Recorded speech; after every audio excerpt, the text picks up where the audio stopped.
So once again, welcome to everyone.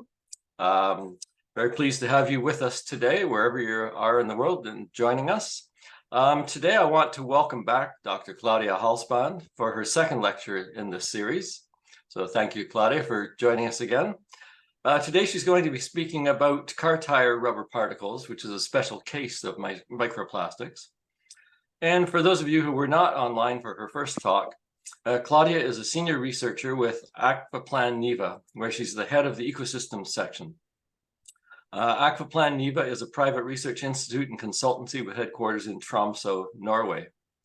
In her research, Claudia studies anthropogenic impacts of climatic warming, ocean acidification, and microplastics pollution on marine ecosystem structure and function, with a recent focus on the combined effects of multiple stressors on marine and Arctic ecosystems. Claudia is a member of the steering committee of the Fram Centre program, CLEAN, which stands for Cumulative Impact of Multiple Stressors on High North Ecosystems. She holds a joint PhD, European PhD from the universities of Paris, France, and Oldenburg, Germany, and is a former EU Marie-Curie postdoctoral fellow with research experience from posts in Germany, France, US, UK, and Norway. So once again, Claudia, welcome back. Thank you very much. Then I'll try to share my lecture.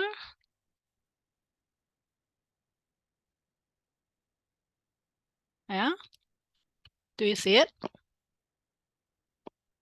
Yep, everything's good. Okay.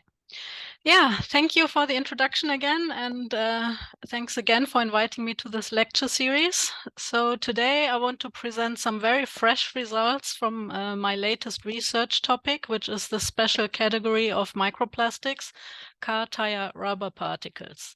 And my student found this beautiful picture since I'm based in northern Norway, well above the Arctic Circle with the northern lights and car tires. So what a perfect picture for this particular lecture.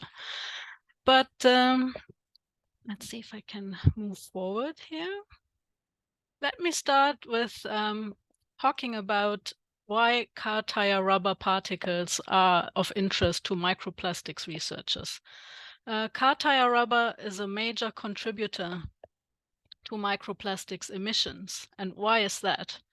That is because there are two different categories of particles that we are dealing with. First of all, there are tire wear particles. So during regular driving of cars, trucks, but also airplanes, for example, small particles shed off the material, especially during braking, for example, that are microscopic in size and that will end up in the environment. The other class is, since tires are no longer allowed to be deposited in landfills, for example, that other uses were sought for this material, and quite a fraction of it is processed into end-of-life tire granulates. So when you discard your tires and you have driven them for so many years and they are not suitable for driving anymore, they can end up as this granulate. So here are the tire wear particles. So from the roads where they get produced during abrasion from your driving process, they go through all sorts of pathways into the environment. This is with surface runoff into adjacent rivers, atmospheric transport and subsequent deposition, wastewater, groundwater, and all sorts of other pathways that you see represented here. The other category, the crumb rubber, here is a diagram of the different ways this is produced and the different applications that it is used in. And what I'm focusing on here is the loose crumb rubber material that is used, for example, here you see a picture of garden mulch, but very often it is used, for example, on football fields or on other sports fields where it's used as an infill. Here you see again two different graphics that demonstrate how important this fraction of microplastics is in the environment. So they are the second highest fraction of emissions that we are looking at after synthetic textiles, almost 30%. It varies a little bit by country. also depending on how much traffic occurs in that country and what the traffic densities are.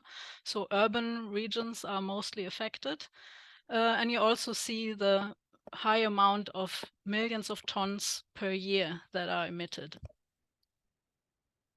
So in Norway, we only have a population of about 5 million people, so we don't have all that many cars around here. But here, these football fields with the scrump rubber infill are extremely popular and have increased a lot over the last 10, 15 years, because it's very difficult here to maintain grass fields.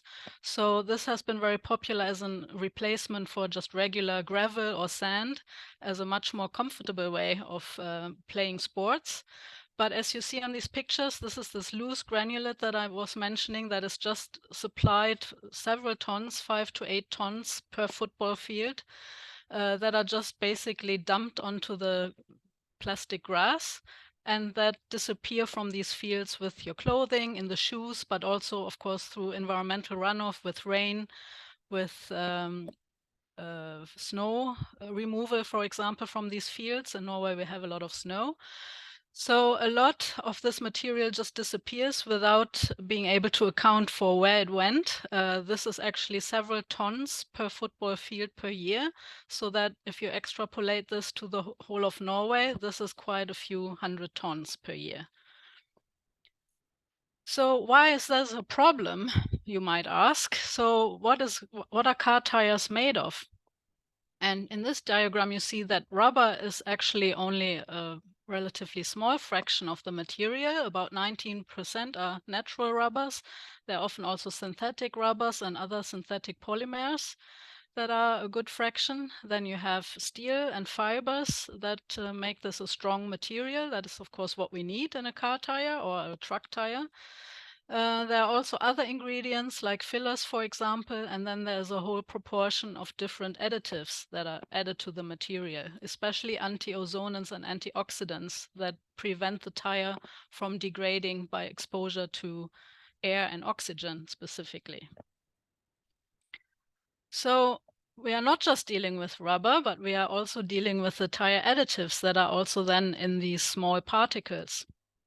And these include, among others, heavy metals, and there are several of the metals. Zinc is the highest proportion that is used in car tires. And there are over 200, if not thousands, of different organic chemicals that are being used. So PAHs are some of the better known ones. Phthalates, of course, are a typical plastic ingredient. But we also have some that are a little bit more problematic, that are known contaminants and pollutants, as for example, benzothiazoles, different derivatives of that material. And we also have so-called PPDs, which are antioxidants and are also available as chemical mixtures that are commercially available as, for example, this Vulcanox.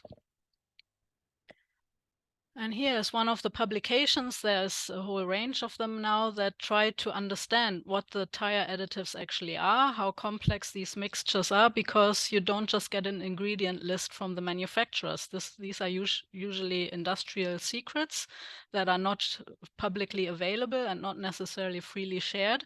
So we are having the detective job of actually going backwards and finding all the additives that we find in different tire rubber materials.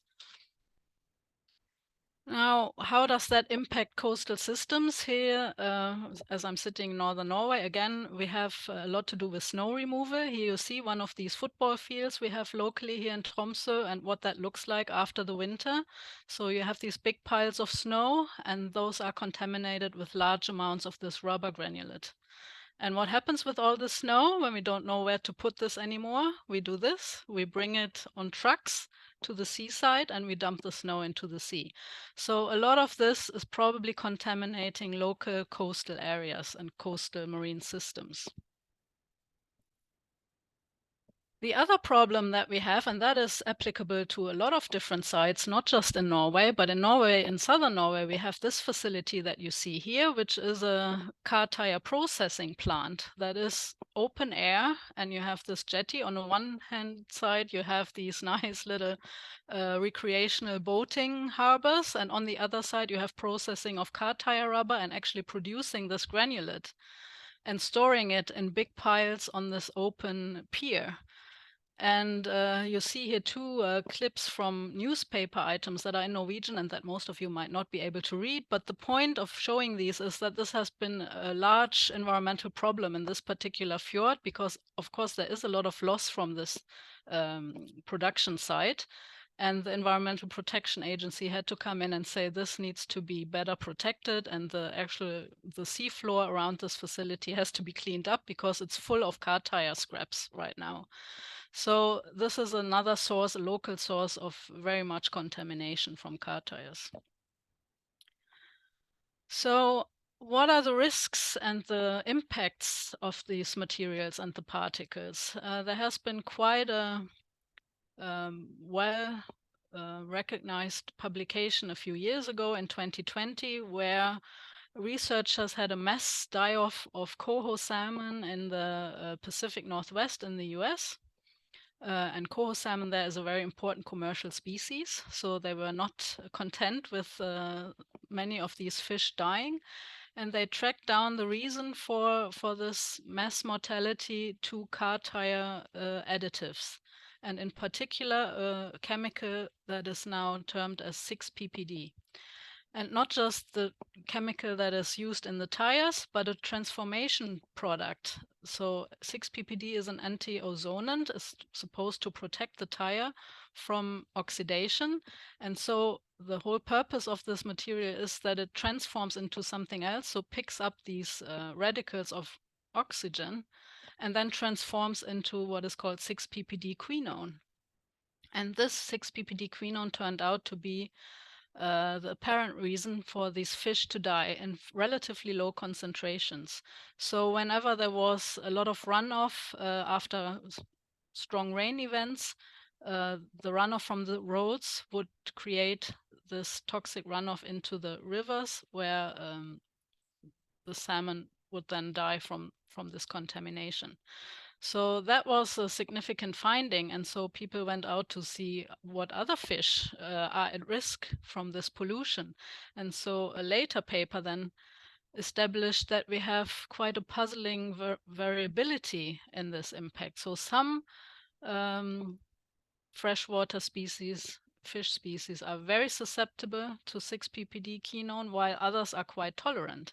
So we are still not quite understanding what the mechanism of this toxicity is, but it's quite clear that this chemical is something that we need to control and understand better how it works. So yeah, here's again the structure of 6-ppd and then 6-ppd quinone. So to evaluate the risk on more coastal systems that I'm interested in and marine organisms, we have to look if these chemicals also end up in marine environments. So we have to establish, are marine organisms exposed either to the tire rubber particles or to the chemicals? And can we identify characteristic chemicals that are can be tracked to the rubber? Because benzotiazole, for example, or phthalates are, of course, ingredients of a lot of different materials, plastic materials, not only car tire rubber. So is there something specific that we can find, like 6-ppd, for example, that we can use as a marker?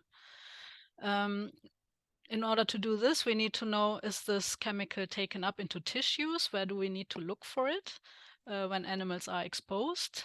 And when do we have to look for it? So how does it bioaccumulate over time? Will it enrich in biological tissues, or how will this chemical behave? So to do this, we have used two different approaches. We have used exposure experiments, where we know exactly how much rubber we have exposed the animals to. And we have also collected field samples to compare what we think are polluted areas and cleaner reference site where we think there is little traffic and the probability of finding these chemicals in the water is smaller. Okay, so what do we need to analyze for this? Of course, we need to analyze the rubber itself, and we have used different materials to do this. There's one that is called TT mix, which is just an abbreviation that we use for manually prepared rubber material that we have milled with sand Colleagues in Belgium have done this with sand particles to produce small particles that are more like tire wear particles than this crumb rubber, which is bigger. And to be representative, they have not just used random car tires, or they are random, but they have used and mixed 20 different ones to get the whole breadth of different brands and different types of tires that are out there, because it turned out that they can be quite different. So there can be individual differences from tire to tire. And especially with this crumb rubber from end-of-life car tires, a lot of the chemicals can have leached out during the use or during when it was deposited or after it has been discarded. So the composition of chemicals can be quite variable in these materials. And we have just used crumb rubber from our local football field as well. And we also have produced seawater leachates. So we have used particles that we put into seawater for 2 weeks and then took out the particles, but we have the chemicals in this leachate water that we can expose animals to that are, for example, too small to ingest these 5 millimeter particles. And finally, we have a sample of this commercially available antioxidant mixture, Vulcanox, where we then also thought, can we compare a known mixture of these antiozonants with what we find in biological tissues? And then we have selected organisms on certain criteria. So we were most interested in marine invertebrates and fish. Ideally, some with a broad geographical distribution to increase the relevance of our findings. We are looking for indicator species, which ones would be suitable to actually monitor this type of contamination. Are they commercially important? And do they have a high probability of exposure? So are they in the locations where we think this could be a problem? So here is what we found, first of all, in the tire rubber itself. So there's a variety of different PAHs that you see here in different quantities or different proportions. We also find sort of the usual suspects, so various known chemicals like benzotiazole, different amines, and also the 6-ppd that we found. So this is a picture of this chromatogram where we have to do the detective work and compare these peaks with known chemicals and sort of match them with the material that we are studying. So here you see some of the proportions of specifically the PPDs that we were targeting, since they were killing the coho salmon. On the left, you see the crumb rubber from the football field that we analyzed. Then we have the TT mix, which was the mix of 20 different kinds of tires.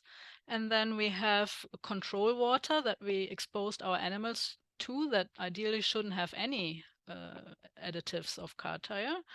And then the tank water after we have done an exposure experiment, just to see what we find in the rubber, how much might leach out, and if the control water is actually clean.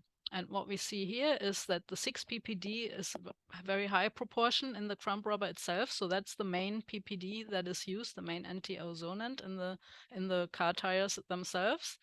The TT mix was more variable. We also found one PPD that we found only in this material. That's the C-ppd in red that you see there, that we didn't find in any other materials. So it seems to be only present in some tires, but not all of them. And you see that the proportions change from one material to the next. And you also see that our control water had one compound that we also found in the rubber.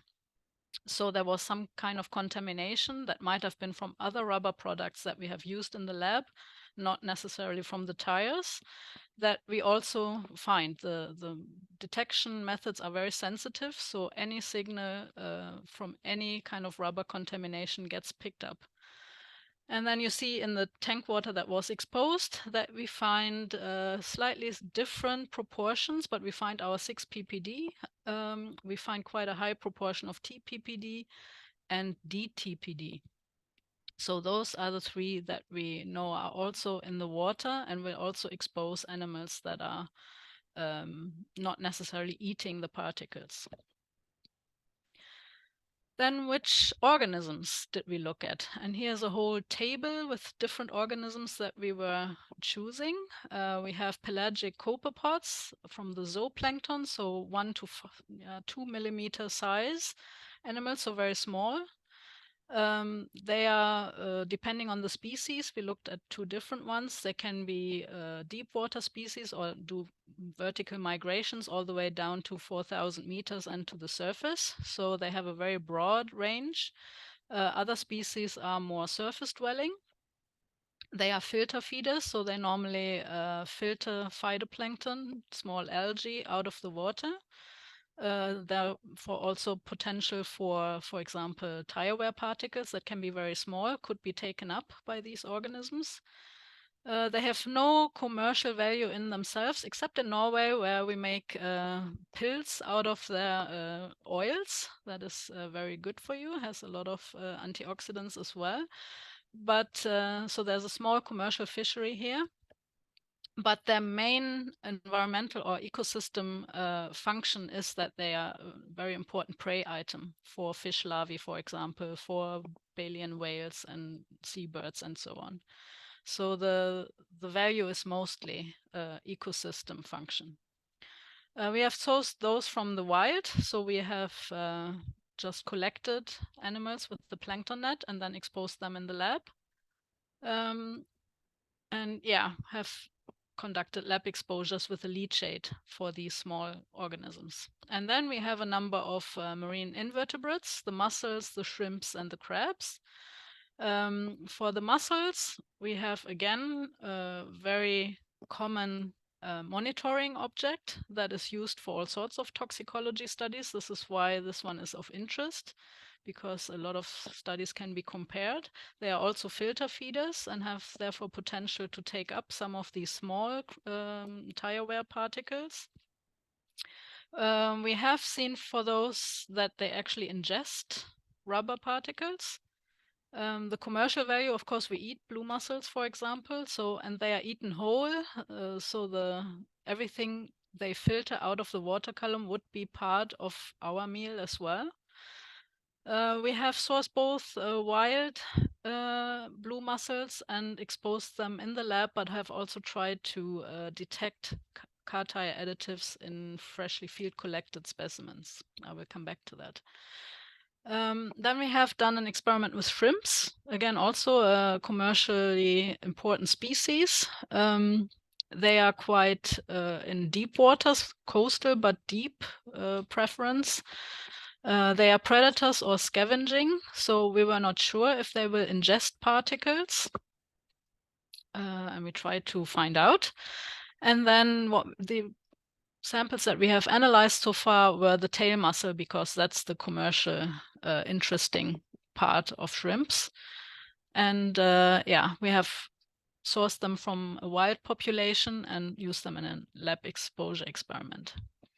Then for the crabs, the main difference here is that those were field collected. So we have analyzed their tissues directly from different sites that we thought might be an indication that there is pollution from car tire rubber. They are opportunistic feeders, so they might eat all sorts of particles, including potentially rubber if they come across it. The 2 species vary in shallow and deep habitats, and yeah, were sourced from different locations in the wild. And finally, we have one vertebrate species. This is this lumpfish that we have looked at here. It's used or tried to be used in delousing for salmon farming in Norway and potentially other places. So that's the commercial value here. We don't eat the fish itself, but they are commercially produced, and we have a culture in-house, which was easy then to get a high number of juvenile fish that we could use in an exposure study.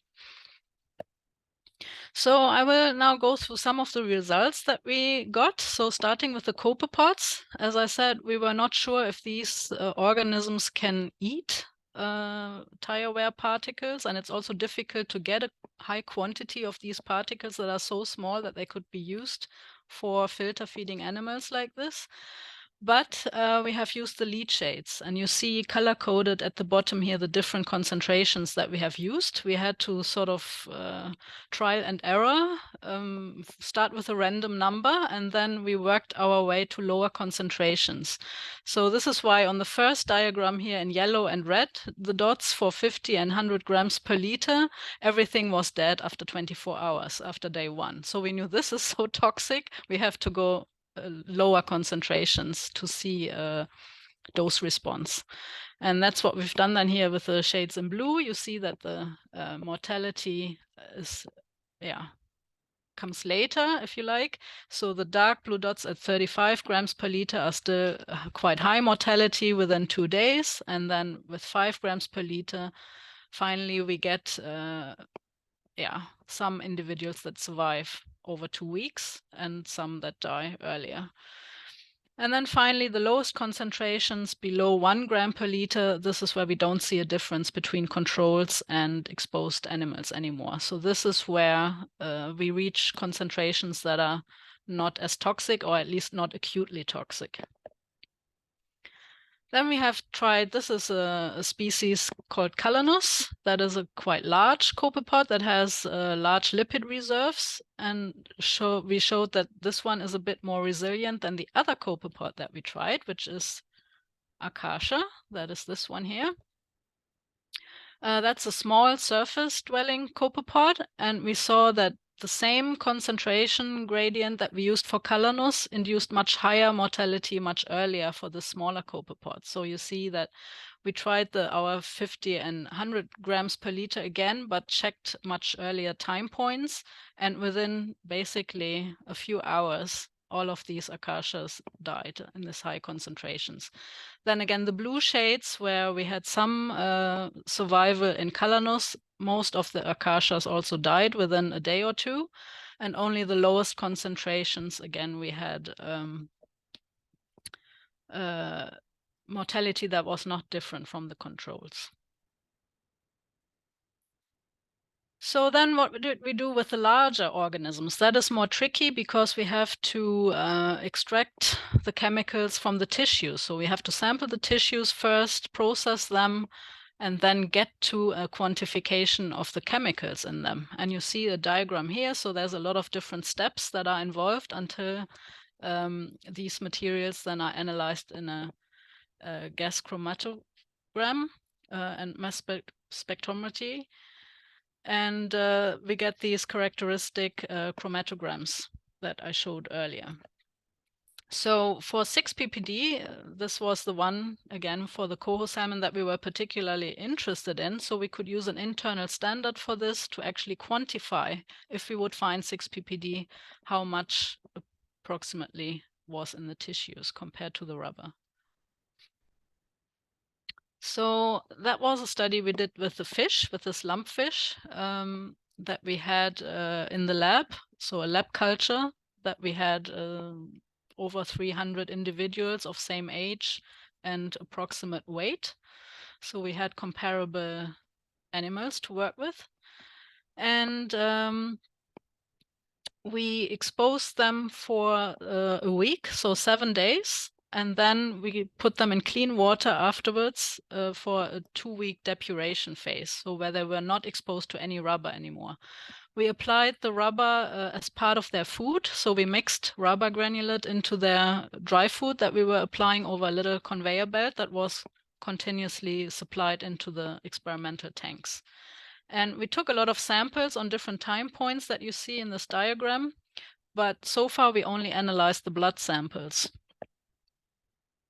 So here you see a picture of the stomach and intestines of this fish, and you see some of the particles that we could actually see when we dissected these fish, that they were ingested and that we were finding them in the gut system. And then we took apart all these intestines to quantify actual rubber particles that we could just see with the naked eye. So this is an extreme example of one fish that actually ingested over 80 particles within a week. So they were not very selective against this material, and there was a lot of accidental ingestion that happened. So here we have actually a graph that shows how many of these particles we found in 3 representative fish per tank. We had 6 different tanks, 3 were exposed and 3 were controlled. So these are the exposed tanks. And you see sort of the temporal development of this ingestion. So they start low on the first day, but some had already ingested some particles. Then we see the peak right after the exposure period ends. So after they have been, these particles have been available to the fish, and then when we take them out on day 7, this was the highest. Day 7 to 9 were the highest numbers for individual fish. And then as they also ingest their food, some of these particles get evacuated through the gut system again. And so the concentrations get lower. But even after 3 weeks, on this last day in the evacuation period, we still had fish that had rubber particles in the stomach or gut system. So then we wanted to see what kind of organic chemicals do we find in this blood. So we ran the chromatograms on the blood first to see what kind of peaks we would find. And then we ran the same analysis on the crumb rubber and also on this Vulcanox material that we knew should have PPDs. And so we could compare these and then identify the PPDs that were in both the crumb rubber and the blood of the fish. So you see there are 2 different PPDs that were in the Vulcanox and in the crumb rubber. We had crumb rubber with 6 ppd, but 6 ppd was not part of Vulcanox, but we have 6 ppd in the fish blood as well. So this is what we needed to actually verify where these chemicals come from and that they are really also in the rubber. Here you see some of the proportions and again how these change over time. Again, the crumb rubber that I showed earlier with 6 ppd, the highest proportion, and the proportion in the blood, both on the day 7, so the day after the exposure ended, and on day 9, so a few days later. And you see that the proportions of the ppds and how much is present changes over time. So DTPD was quite high on day 7, while 6 ppd was highest on day 9, for example. So we have a better picture now of the dynamics of these PPDs when they are actually present or when they peak in these biological tissues, how fast they get taken up from being in the gut and the stomach and going into the blood. And this is a different representation of this. So these bubbles here show how many particles the individual fish had ingested at different time points and how much of the PPDs we detected in the blood. And that again gives an impression that there's no accumulation. So the PPDs are not stored in the blood. They get processed and transformed again or excreted. We don't know exactly where they go yet. But there is a peak that is quite close to the end of the exposure or shortly after. And it's a little bit different between different PPD compounds. We also found 2 compounds that we haven't identified the chemical structure of, that are these C21 something and C23. So these are just sort of the molecule structure, but we don't know the exact chemical structure of these yet. These still remain to be identified of what they really are. Yeah, moving on to the mussels, a similar experimental setup. Different tanks with different concentrations of this TT mix, the 20 different tires ground up and supplied to these tanks in a high concentration and a lower concentration. So 0.1 grams and 0.01 grams, so 10 times higher and lower concentrations. And again, an exposure time of 1 week and followed by a depuration time. And here we dissected the whole soft tissue of the mussels. And again, we're looking mostly for the PPD antioxidants. And this is what the process looks like. So we have to homogenize this tissue. We have to get rid of all this organic material that we don't really need. We need to extract the chemicals. That is several different steps. And then until we come to the analysis. And this we try to do with as many individuals as possible to get some variation, also to get the signal from these compounds that can be in quite low concentrations. And here for the mussels, just from looking at the dissected material and ground up material of the mussels, we found some particles that looked a lot like these car tire rubber particles that you see on the pictures here. So we had quite a good feeling that they had actually ingested the tire particles. Yeah, so I don't have the graphs for this yet, since they are not published yet, but I give you the summary of the results. So we found 3 PPDs in the muscle tissues, 6 PPD as we were suspecting, also in the highest values, but quite early during the exposure this time. So right on the first day of the exposure, we had the highest peak. Thereafter, the concentrations were decreasing, but they were still above limit of detection after 1 week of depuration.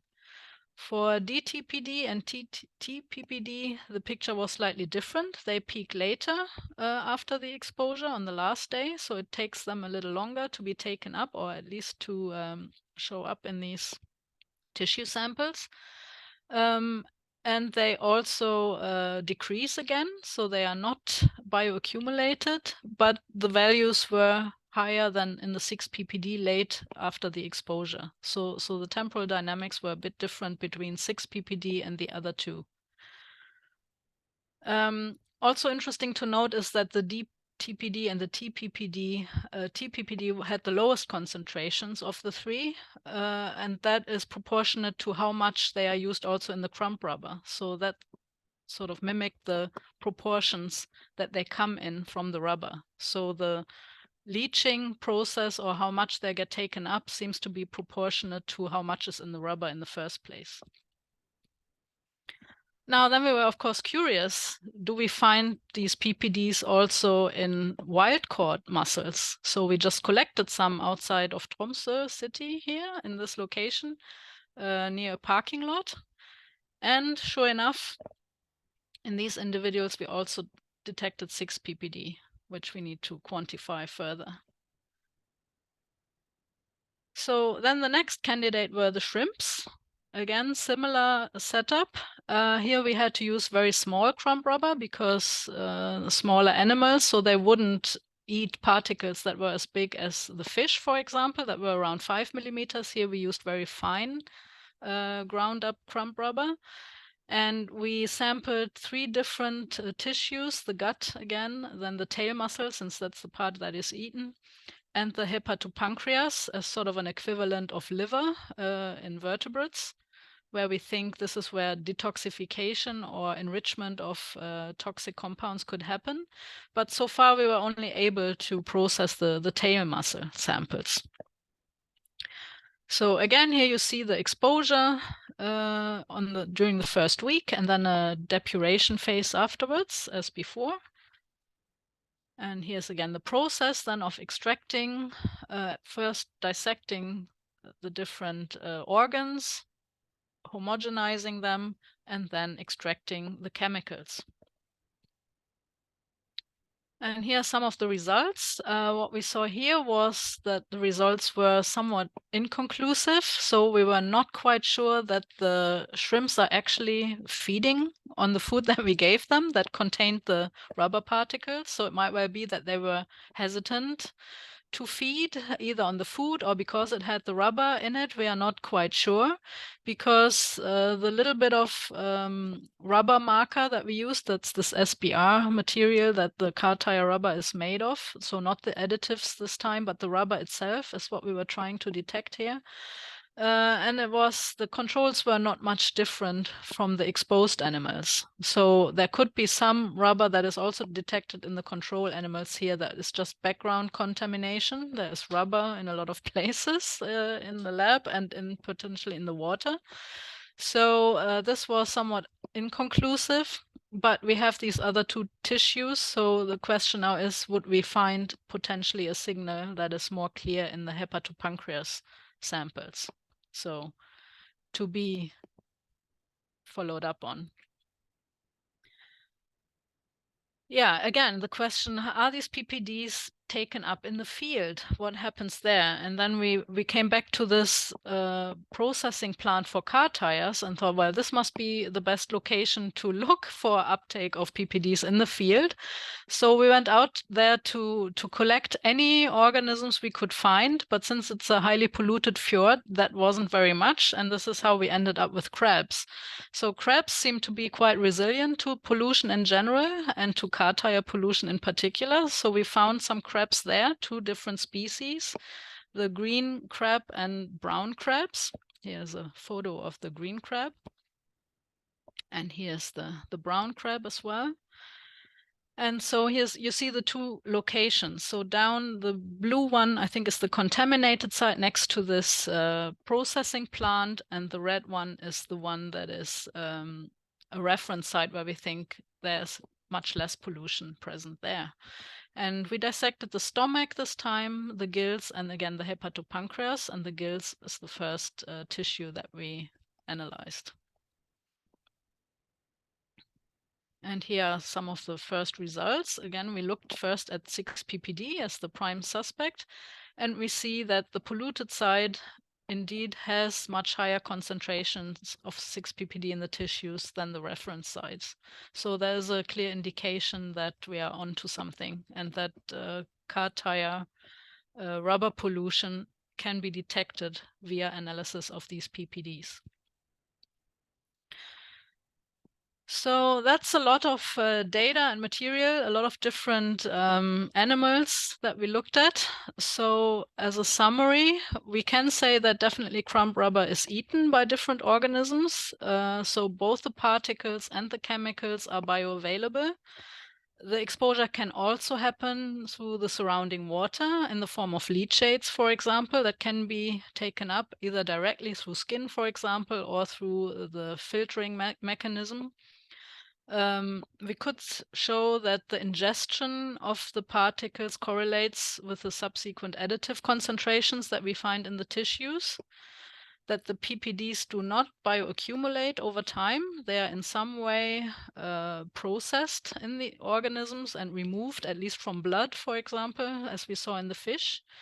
So, but they do indicate a recent exposure then, which could be an advantage, that they don't just stay in the tissue until that animal dies or gets eaten, but that they actually point to a recent exposure to these additives.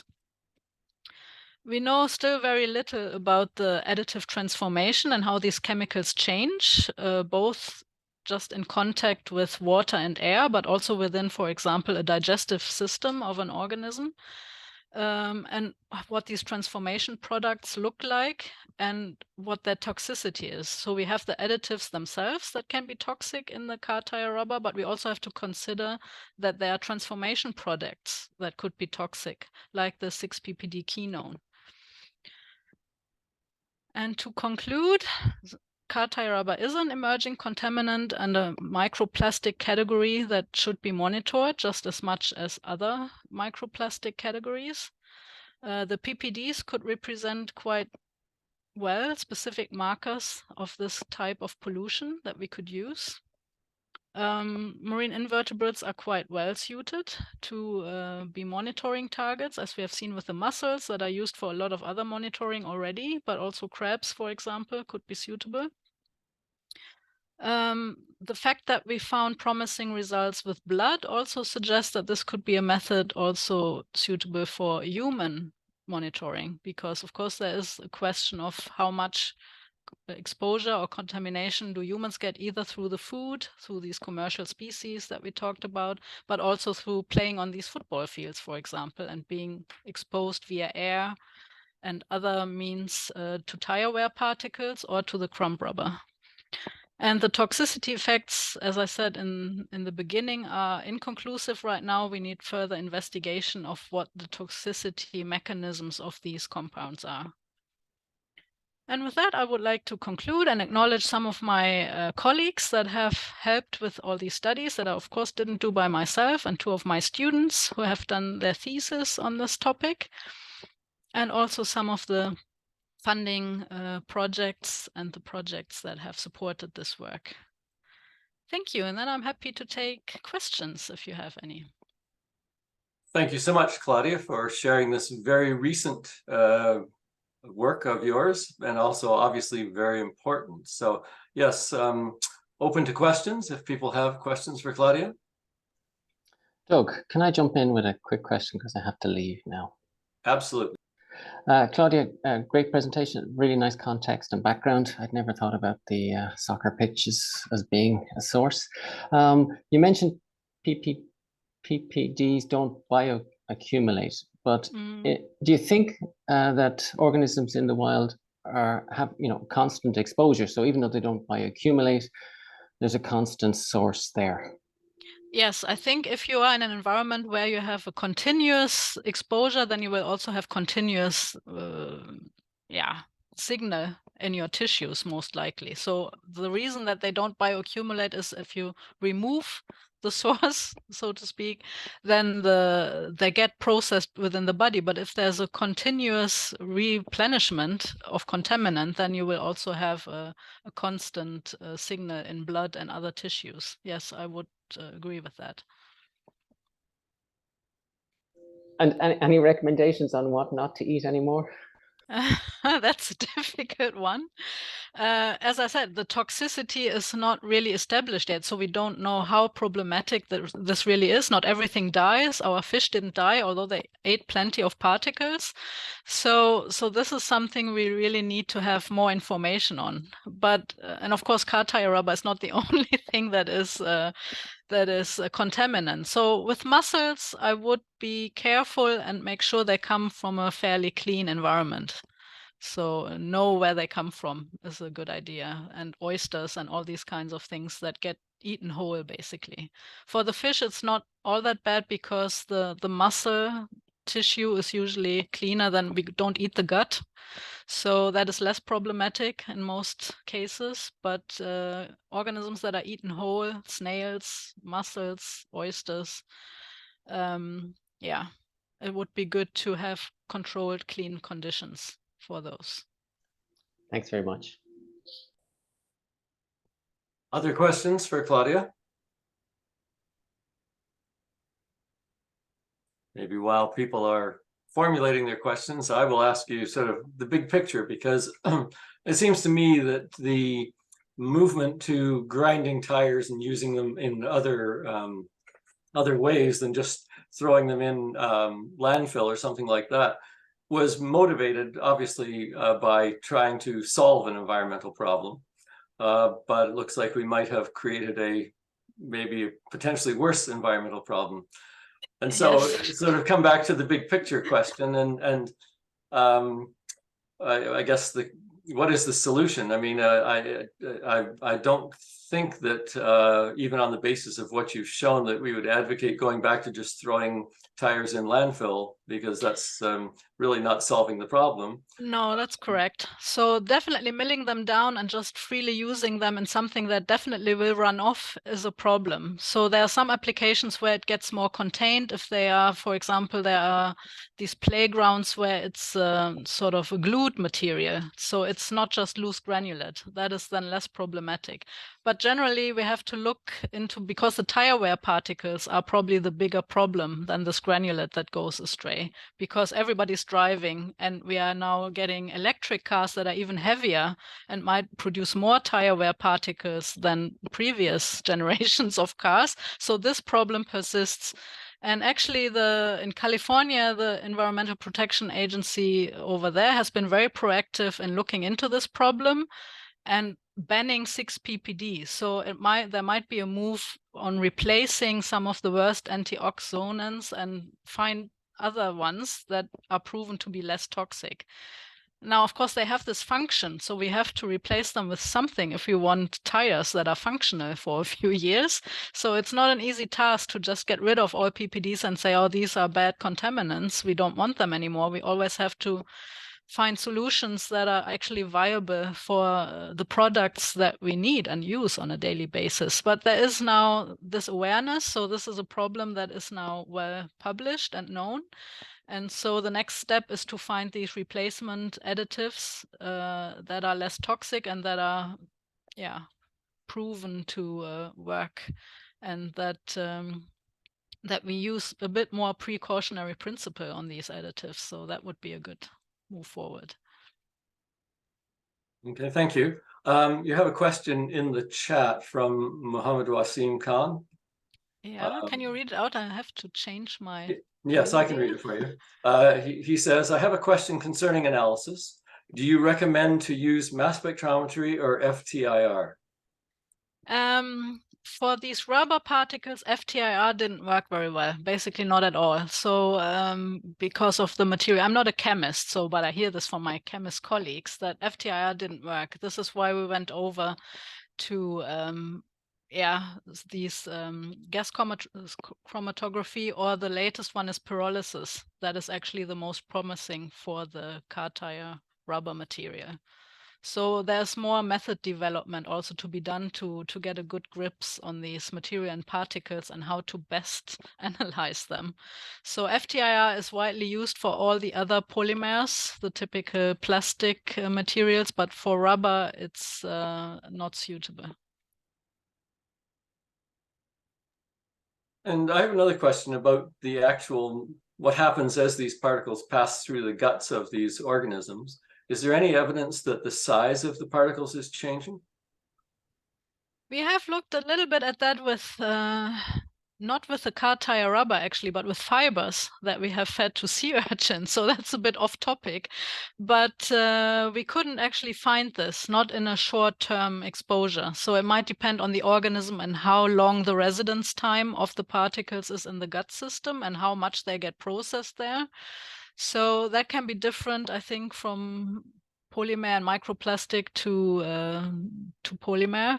If that happens with the rubbers, I would almost assume it will. Most likely you will have more degradation of the particles, because in this leachate production exercise that we did, we see that they are relatively unstable. So this shedding off of small particles happens all the time with these particles.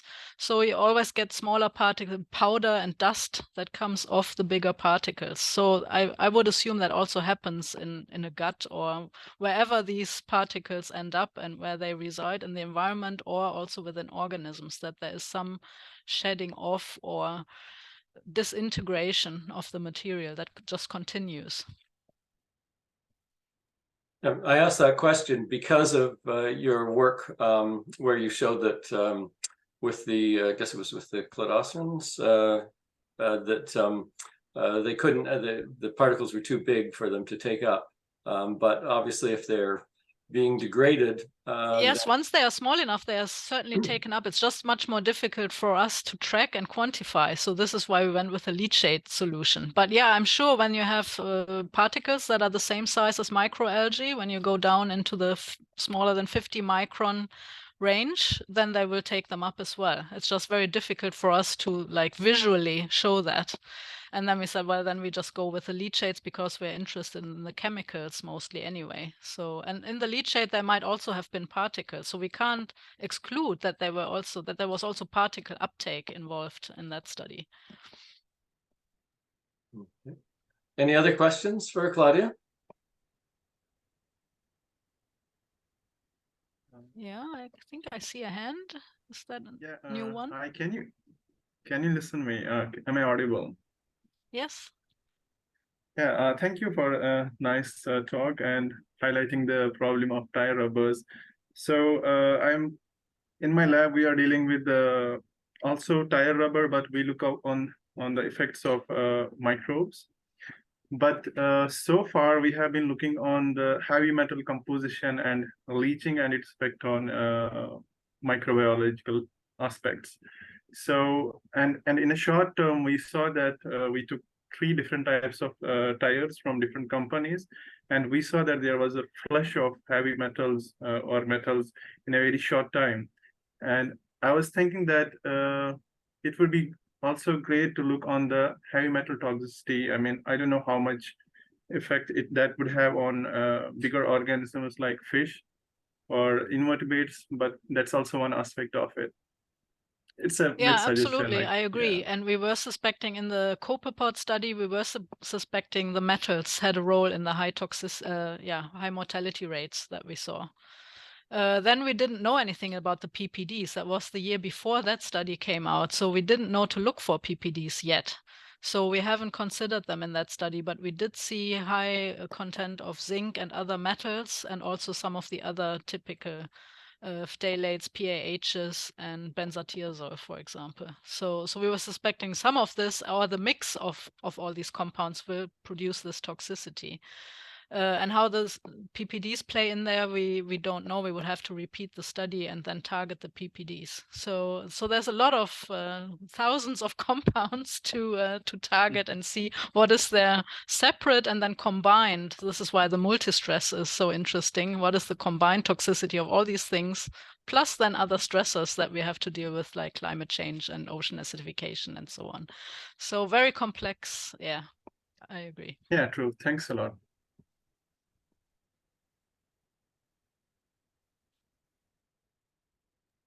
Okay, any further questions?